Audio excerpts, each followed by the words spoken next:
ప్రతిపక్ష నాయకుడు లేకుండా ఆ పార్టీకి సంబంధించిన ఇద్దరు పిచ్చోళ్ళు తెలంగాణ మీద పడి దాడి చేస్తున్నట్టు కనపడుతున్నారు. అది కేటీఆర్ అయినా హరీష్ రావు అయినా మీరేమైనా బహిరంగ సభలు పెట్టి రాష్ట్రం గురించి మాట్లాడగానే పోతున్నారపై మీరు సర్ అనే పేరు మీద మీ నియోజకవర్గాల మీటింగ్లు పెట్టి పిచ్చి పిచ్చిగా మాట్లాడుతున్న దద్దమ్మల్లారా, మీకు సిగ్గు లజ్జ ఉంటే, మీరు మాట్లాడే మాటలకు కట్టుబడి ఉంటే ఇదే సిద్దిపేటకో సిరిసిల్లకో మేము వస్తాం. రైతు రుణమాఫీ కాలేదని, లేకపోతే ఇండ్లు కట్టట్లేరని, సన్న బియ్యం ఇవ్వట్లేరని, ఉచిత బస్సు కావట్లేదని అని నిరూపించగలుగుతారా? ఇదే సిగ్గు లేకుండా హరీష్ రావు ఛాలెంజ్ చేసే కదా, నీకు దమ్ముంటే రుణమాఫీ చేయమని చెప్పి 21,000 కోట్ల రూపాయలు రుణమాఫీ చేస్తే రుణమాఫీ చేయలేదు నేను వస్తా అని చెప్పిన ఈ సన్నాసి ఇలా ఒక రైతు సమాజానికే దాదాపుగా 2 లక్షల కోట్ల రూపాయలు, ఇప్పుడు 1,40,00,000 మెట్రిక్ టన్నుల వరి ధాన్యంలో దాదాపు 90 లక్షల మెట్రిక్ టన్నుల వరకు ఈరోజు కొనుగోలు చేసాం. మీ బతుకులో ఎప్పుడైనా ఒరేస్తే ఊరన్న దరిద్రులారా మీకు ఇంకా ఏ నైతిక హక్కు ఉన్నది? ఒకవైపు రైతు రుణమాఫీ చేస్తూనే ఉంటివి, మరి ఇంకొక వైపు రైతు భరోసా ఇవ్వాల్సి వస్తూనే ఉండే. ఇప్పుడే చెప్పిండ్రు కదా కృష్ణారావు గారు, 72,000 కోట్ల పైచిలుకు దాదాపు, అంటే 75,000 దగ్గరకు మీరు చేసిన అప్పులకు, మీరు చేసిన వాటికి మేము ఎలా వడ్డీలు కట్టాల్సిన స్థితి వచ్చే. తగుదునమ్మా అని చెప్పి ఇప్పుడు దీంట్లో చూస్తున్నా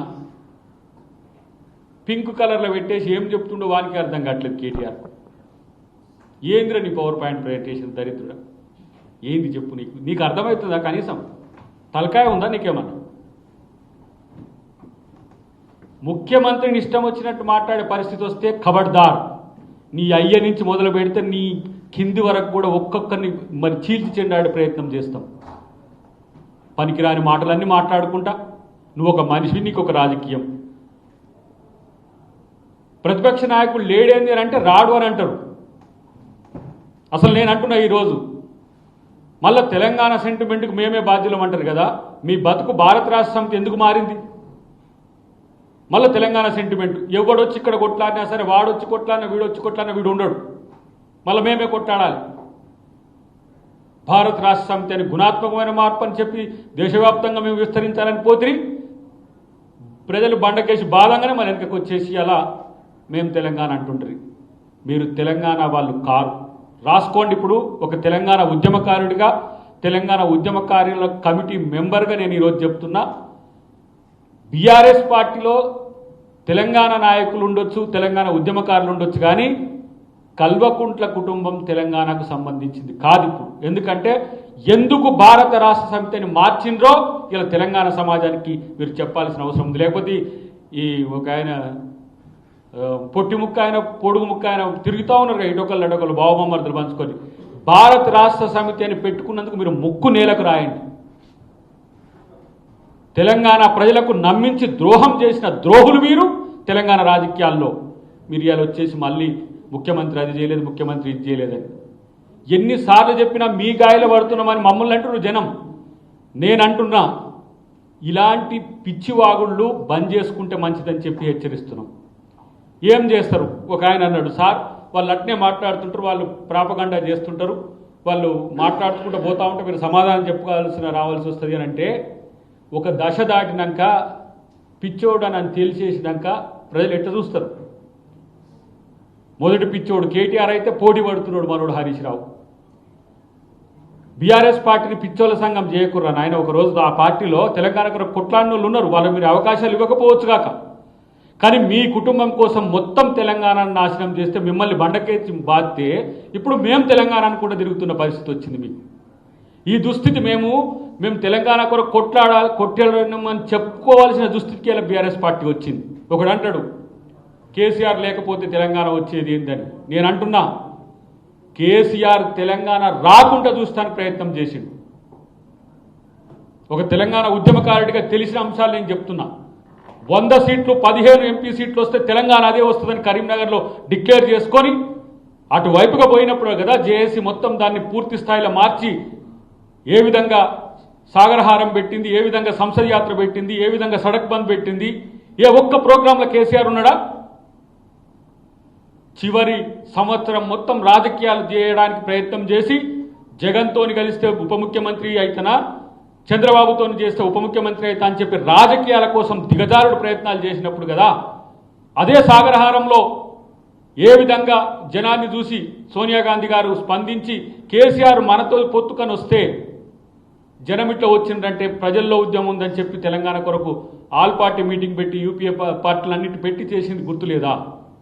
మళ్ళీ ఆ బిల్లు పెట్టే రోజు కూడా మనోడు లేడు, సట్కాయించాడు, దాంట్లోకి వెళ్ళి పీకిండు. మళ్ళీ నేను తెలంగాణ అంటాడు. తెలంగాణ ప్రజలు కొట్లాడి తెచ్చుకున్నారు 3 ఫేజ్లలో కూడా.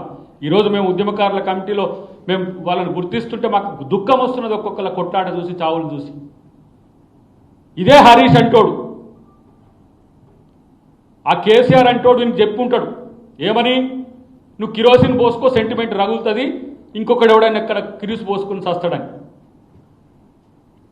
నేనంటున్న కిరోసిన్ పోసుకున్న హరీష్ రావు ఏమో చావలేదు, 1200 మంది బిడ్డలేమో చచ్చిపోయింది. మీ కుటుంబంలో ఒక్కడు చావలేదు, మీరు తెలంగాణని ఎంజాయ్ చేసిండ్రు, తెలంగాణలో పవర్ ఎంజాయ్ చేసిండ్రు. తెలంగాణను దోచుకుంది సరిపోయింది కదా అని మళ్ళీ భారతదేశం మీద పడదామని పోయిండ్రు. ఇక నీకంటే ఎక్కువ ఆయన ఉండే మోడీ వారికి ఈడికొస్తే నా పరిస్థితి ఏమైందో అని చెప్పేసి నిన్ను కొట్టిండ్రు, గట్టిగా కొట్టిండ్రు. వాళ్ళు కూడా వాళ్ళతో కూడా పోటీపడి వాళ్ళను కూడా దూషించి ఇలా మా ముఖ్యమంత్రి ఏం చేస్తున్నాడు చూడు, సామదాన దండోపాయాలన్నిటి ఉపయోగిస్తున్నాడు. దండం కాకున్నా సరే ఈరోజు దానంతోనే ముఖ్యమంత్రి పనులు చేయించుకొస్తున్నాడు. కిషన్ రెడ్డి గారు తెలంగాణ బిడ్డ అయితే ఈ పనులు చేయించుకరా అని చెప్తే తెలంగాణ సమాజం అంతా ప్రశ్నించింది. అలా కిషన్ రెడ్డిని పోయి కలిసి కూర్చొని మాట్లాడు, తెలంగాణ కోసం ప్రభుత్వంతో కలిసి వస్తే కాదనేది ఎవడు రా దరిద్రులారా మిమ్మల్ని. అఖిలపక్ష మీటింగ్ పెడితే ఒక్కడు రాడు. ఇలా నేను అంటున్న ఒక మాట, మీరు తెలంగాణ కొరకు కలిసి రాకుండా ఇప్పుడు యూరియా అని చెప్పి ప్రచారం చేస్తుంది ఈ దౌర్భాగ్యం. యూరియా ఎవడు పోయి తయారు చేసేది? రాష్ట్రమా?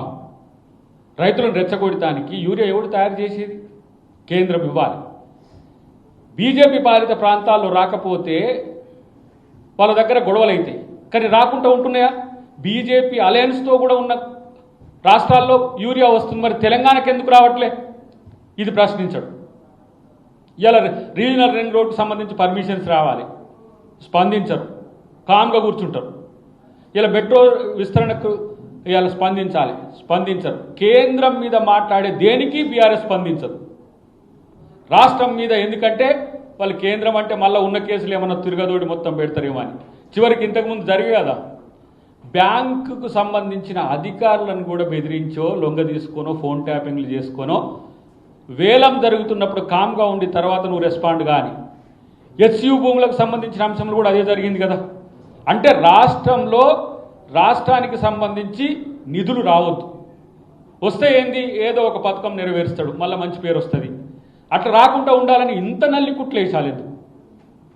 రాజకీయాల కోసం మీరు ప్రజల్ని ఈరోజు ఏ విధంగా రెచ్చగొడుతున్నారో చూడండి. గల్లా పట్టుకోమని చెప్తున్నాడు కాంగ్రెస్ పార్టీ, కాళ్ళు మొక్కుడు కాదు గల్లా పట్టుకోమంటాడు. కాంగ్రెస్ పార్టీ కాళ్ళు మొక్కమని ఎప్పుడు కాంగ్రెస్ పార్టీ అనదు. కాంగ్రెస్ పార్టీ ప్రజల కడుపు చూస్తుంది, కాళ్ళు మొక్కుతుంది. మీరు కాళ్ళు మొక్కించుకున్న ఐఏఎస్లను కాళ్ళు మొక్కించుకున్న కల్చర్ మీది. అధికారులను కాళ్ళు మొప్పించు అందరినీ కూడా ఇంటికి రప్పించుకొని దొరగాక జీతగాని పిలిచినట్టు చేసుకున్నది మీది. కాంగ్రెస్ ప్రజల వద్దకు పోద్ది, ప్రజల యొక్క కాళ్ళు మొక్కైనా సరే ఈరోజు వాళ్ళని మెప్పించగల పార్టీ కాంగ్రెస్ పార్టీ చరిత్ర నుంచి. గల్లా పట్టుకోమంటే కేటీఆర్ గాని గల్లా పట్టుకొని తండండి, వీడు రెచ్చగొడుతున్నాడు. ఇదే లగచర్లలో రైతుల మధ్యన వీళ్ళ యొక్క ముష్కర్లను పంపించేసి అక్కడ దాడులు చేయించి రైతులను మీరు రౌడీలు అంటున్నారని చెప్పి ప్రచారం చేసింది. ఇదే ఆర్టీసీ ఉద్యమంలో